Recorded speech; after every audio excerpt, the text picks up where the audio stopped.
ভাই হ্যাঁ, এরকম ভেন্স নাকি 1000 বছর চেষ্টা করলে মানুষ বানাইতে পারে না? না, এই ধরনের ভেন্স খুব স্বাভাবিকভাবে হতে পারে। মানুষ যখন খুব ভারী ব্যায়াম করে বা কেউ ভারী বোঝা টানে বা কর্মজীবী মানুষ যারা কোনো ধরনের ধরেন কিছু চালায়, তাদের দেখবেন নর্মালি ভেন্স বের হচ্ছে। যখন আমরা হেভি ওয়েট দিয়ে ব্যায়াম করি তখন বডির মধ্যে এনজিওজেনেসিস ঘটে, যার কারণে এই এই ভেন্স গুলোর পাশাপাশি ক্ষুদ্র ভেন্স ক্রিয়েট হয়, এই জন্য প্রচুর ভেন্স দেখা যায়। এছাড়া বডি ফ্যাট পার্সেন্টেজ কমলে, তখনও ফ্যাট পার্সেন্টেজ কমলে তোমার নর্মালি ভেন্স দেখা যাবে। আর বডি বিল্ডাররা বা ফিটনেস সচেতন যারা আছে সাধারণত তাদের বডি কন্ডিশন যখন ভালো থাকে তখনই ভিডিওটা বানায়। হ্যাঁ, আমি যেমন ব্যায়াম করার পরে আমার ভেন্স দেখাচ্ছি, এটা কিন্তু নর্মালি থাকে না।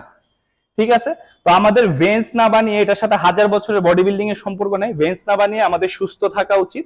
ভেন্স থাকলেও আমি যে ইন্টারনালি সুস্থ থাকবো তা না। ঠিক আছে, আমরা ঠিকঠাক ডায়েট মেনটেন করব, আমরা ভালো বডি বিল্ডিং করব, ব্যায়াম করব, ফ্যাট পার্সেন্টেজ কমে এমনি ভেন্স দেখা যাবে। হ্যাঁ, টাটা, টেক কেয়ার।